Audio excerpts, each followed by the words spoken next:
Good morning friends. मैं doctor V K Mishra from gastro liver hospital Swaroopnagar Kanpur. ये बात सही है कि हम जब रोज काम करते हैं तो कभी ऐसा हो जाता है कि हमको बहुत थकान महसूस होती है और जो हमको एक एनर्जी लॉस लगता है या जो फटीग महसूस होता है तो हमें ये समझ में नहीं आता है कि एनर्जी को बूस्ट करने के लिए मुझे क्या करना चाहिए जिससे मेरी थकान अलग हो जाए, थकान ठीक हो जाए और मैं आगे काम कर पाऊं। आज मैं बात करूंगा उन 10 वेज की जो वास्तव में हमारी जो एनर्जी है उसको बूस्ट करने की ताकत रखते हैं।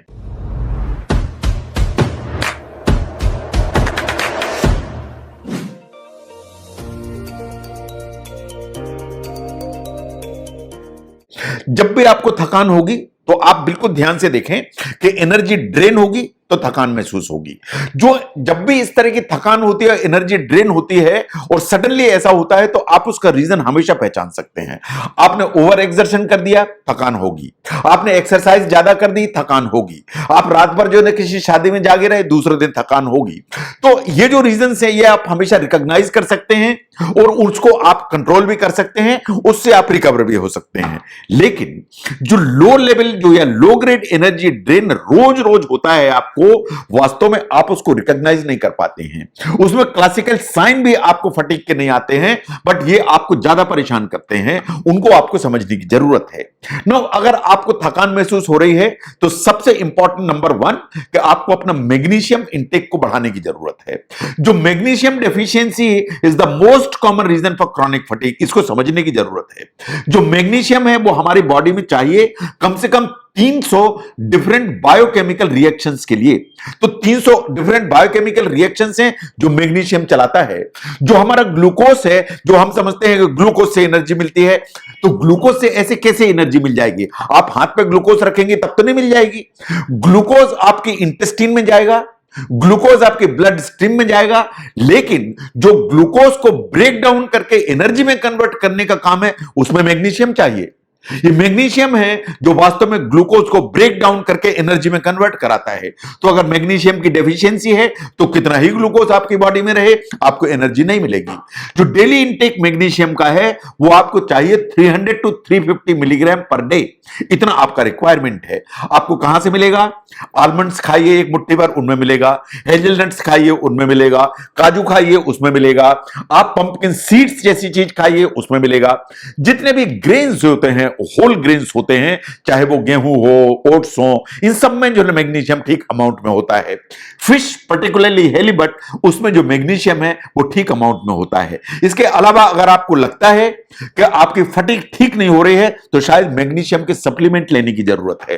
नो, अगर आपको कमजोरी लग रही है तो हमेशा कंसेप्ट यह है कि थकान है बहुत, जरा आराम कर ले। कभी कभी इसके कॉन्ट्ररी भी ट्रू है। अगर आप फटीग या लो ऑन एनर्जी फील कर रहे हैं तो आप खुली हवा में 10 मिनट वॉक करके देखिए। अगर आप 10 मिनट्स फास्ट वॉक करके देखेंगे तो ये जो फिजिकल एक्टिविटी है ये आपका जो एनर्जी का लेवल है उसको एनहांस करती है, ना कि उसको डिक्लाइन करती है। जो ब्रिस्क वॉक आप 10 मिनट करते हैं आपका एनर्जी का लेवल ऊपर जाता है और ये जो एनर्जी है सिर्फ 10 मिनट नहीं, ये आपको करीब करीब 2 घंटे तक इसका इफेक्ट दिखाई देगा। तो इसलिए एनर्जी को एनहांस करने के लिए 10 मिनट्स वॉक करके देखिए। साइंटिफिकली स्टडीज ऐसा मानती हैं कि अगर आप रेगुलर बेस पर वॉक करते हैं तो ये ओवरऑल आपका एनर्जी का लेवल एंड आपका मूड, उन दोनों को अपबीट करके चलता है। तो इसलिए walking is one of the most important exercise जो आपको इंडल्ज करना चाहिए। Now look at the power nap. जो पावर नैप है इसके बारे में बार बार बात होती है, लेकिन इसको प्रैक्टिस में लाना इज वेरी इंपॉर्टेंट। रिसर्च ऐसा मानती है कि जो इंफॉर्मेशन ओवरलोड आपके ब्रेन में जाता है, आपके ब्रेन को बहुत ज्यादा पुश करता है और आपकी एनर्जी को नीचे की तरफ ले जाता है। अगर हम स्टडीज को देखें जो national institute of mental health से आई, उन्होंने ऐसा माना कि अगर आप 60 मिनट पावर नैप लेते हैं तो वास्तव में आपका जो माइंड नंबिंग इफेक्ट आ गया था इस इंफॉर्मेशन ओवरलोड से, ये धीरे धीरे कम हो जाता है एंड ब्रेन रिकवर कर जाता है। इसके अलावा जो भी आपने लर्न किया है उसको रिटेन करने की जो एक कैपेसिटी है, कैपेबिलिटी है, वो पावर नैप बेटर कर देता है। तो आपकी लर्निंग बिकम्स बेटर, आपका रिटेंशन बिकम्स बेटर एंड जो इंफॉर्मेशन ओवरलोड के चलते ब्रेन में एक थकान आई थी, नंबिंग इफेक्ट आया था, पावर नैप से वो पूरा खत्म हो जाता है। Now look at the breakfast in other meals. Studies ऐसा मानती हैं कि आपको जो ब्रेकफास्ट है उसको कभी स्किप नहीं करना चाहिए। अगर आप ब्रेकफास्ट स्किप करते हैं तो बहुत सारी प्रॉब्लम्स लेके चलता है। अगर आप ब्रेकफास्ट रेगुलर लेते हैं जिसमें एडिक्वेट अमाउंट में कार्ब्स भी हैं, प्रोटीन भी है, फैट्स भी है, तो आपका मूड बेटर रहेगा और थ्रू आउट द डे आपका जो एनर्जी का लेवल है वो ठीक रहेगा, क्योंकि आपको जो एक एनर्जी का लेवल वो स्टडी मिलेगा। अगर हम स्टडी को देखें which was published in the journal of nutritional health, कि अगर आप कोई भी मील मिस कर देते हैं, से फॉर एग्जांपल आपने ब्रेकफास्ट तो लिया लेकिन लंच आपने मिस कर दिया, तो उस समय जो मिस कर दिया तो नहीं हो सकता है कि आपको प्रॉब्लम समझ में आए, लेकिन जैसे जैसे डे एंड होता चला जाएगा जो एनर्जी का लेवल है या फटीग का लेवल है वो बढ़ता चला जाएगा, एनर्जी का लेवल नीचे की तरफ आएगा। तो इसलिए किसी भी मील को स्किप करने की जरूरत नहीं है और ब्रेकफास्ट को तो कभी भी नहीं। Now look at the stress and the anger. Scientifically जो एनर्जी लेवल का सबसे ज्यादा ड्रेन कोई है तो वो है स्ट्रेस। और स्ट्रेस कहां से आती है? स्ट्रेस आएगी एंजाइटी से। जो एंजाइटी है वो हमारे एनर्जी के लेवल को बहुत नीचे करके चलती है, और जो क्रॉनिक लेवल ऑफ स्ट्रेस है वास्तव में एनर्जी के लेवल को बहुत नीचे करके चलती है। तो जितनी भी रिलैक्सेशन मेथड्स हैं उनको जरूर यूटिलाइज करते हैं, जो हॉबीज हैं उनको जरूर इनकलकेट करें एंड डेवलप करें, क्योंकि यही कुछ ऐसी चीजें हैं जो आपकी स्ट्रेस को लेवल को नीचे करेंगी, एंजाइटी की लेवल को नीचे करेंगी, तो आपका जो एनर्जी का लेवल है वो ऊपर की तरफ रहेगा। Now look at the water intake. Scientifically water intake वास्तव में ऊपर की तरफ रखने की जरूरत है एंड अल्कोहल को नीचे की तरफ। एक्चुअली जो सिग्नल्स होते हैं हंगर एंड थर्स्ट, उनमें कभी कभी बहुत कंफ्यूजन होता है। आप समझते हैं कि भूख लगी है, वास्तव में वो प्यास है। आप समझते हैं कि प्यास लगी है, वास्तव में वो भूख है। साइंटिफिकली ऐसा भी माना जाता है कि जो प्यास है वो कभी कभी सिर्फ जो है ना फटीग लेके आती है। आपको लग रहा है कि बहुत थकान है, वास्तव में जब लगी प्यास है। तो जो थर्स्ट है कभी कभी फटीग को मैस्करेड करती है। तो इसलिए जो एक थोड़ी सी अमाउंट का डिहाइड्रेशन है या थोड़ा सा भी पानी की कमी है बॉडी में, ये काफी आपको लिथार्जिक एंड फटीग दोनों लेके आ सकती है। और सोल्यूशन इज वेरी सिंपल। एक बड़ा गिलास पानी पीजिए, उससे आपकी जो थर्स्ट है वो तो शांत होगी, आपकी लेथार्जी खत्म होगी एंड जो फटीग का लेवल है वो नीचे की तरफ जाएगा और एनर्जी आपकी बूस्ट होगी। नाउ जहां तक खाने का सवाल है, ये बात बिल्कुल सही है कि आपको ज्यादा होल ग्रेन्स लेने चाहिए और शुगर या सिंपल शुगर के जो आइटम्स हैं उनको रिड्यूस करने की जरूरत है। जो ब्लड शुगर अगर बैलेंस रहेगी because of the whole grains, तो आपका जो एनर्जी का लेवल है वो कांस्टेंट रहेगा। जब आप हाई शुगरी फूड खाते हैं, से फॉर एग्जांपल आपने हलवा खाया, आपने जलेबी खाई, आपने जो है ना गुलाब जामुन खाए, ये वास्तव में आपके ब्लड शुगर को स्पाइक करते हैं, ऊपर की तरफ ले जाते हैं। और जब ब्लड शुगर ऊपर की तरफ जाएगा तो इंसुलिन भी ऊपर की तरफ जाएगा, और जब इंसुलिन भी ऊपर की तरफ जाएगा तो ब्लड शुगर नीचे की तरफ आएगी। और ये इस तरह का जो सीसा चलते रहता है उससे आपकी जो एनर्जी का लेवल है वो नीचे की तरफ जाता है। लेकिन जब आप होल ग्रेन इस्तेमाल करते हैं तो वास्तव में आपको स्लो एंड स्टडी जो फ्यूल है वो रेगुलरली मिलता है। और अगर स्लो स्टडी फ्यूल रेगुलरली मिलेगा तो आपका जो ब्लड शुगर है वो बैलेंस्ड रहेगा, नॉर्मलाइज्ड रहेगा।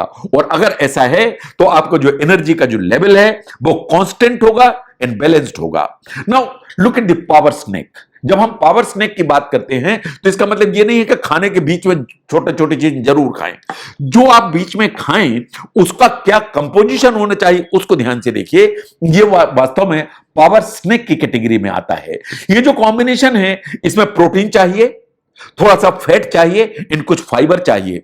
एंड अगर आप इस तरह का कॉम्बिनेशन लेते हैं तो आपको तीनों चीजें मिलती हैं। आपको कार्ब्स मिलते हैं, आपको प्रोटीन मिलता है, आपको फैट मिलता है। जैसे से फॉर एग्जांपल आपने पीनट बटर लिया, उसको होल व्हीट क्रैकर या एक ब्रेड पे लगा के खा लिया, या आपने एक कप योगर्ट खा लिया, या आपने एक मुट्ठी भर के नट्स खा लिए जिसमें आलमंड्स में हैं, पीनट्स में एक मुट्ठी भर के वो खा लिए।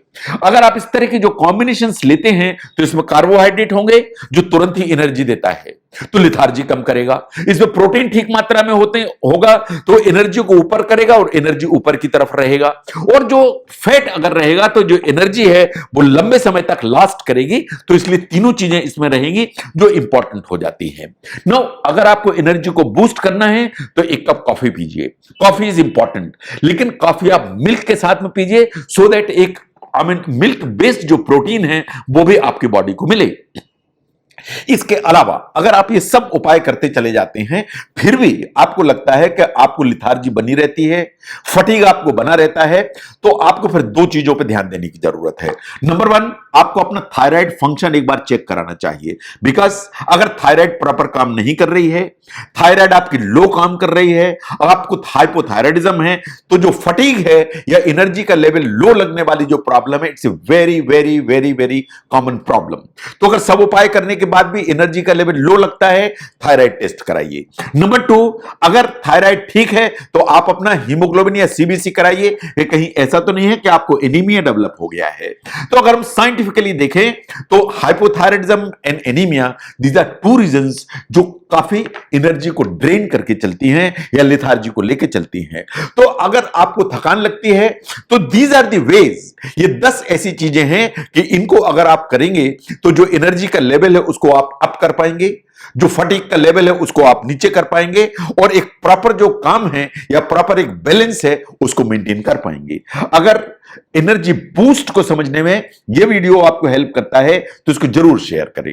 मैं doctor VK Mishra from gastro liver hospital, Swaroop Nagar, Kanpur. Thank you very much.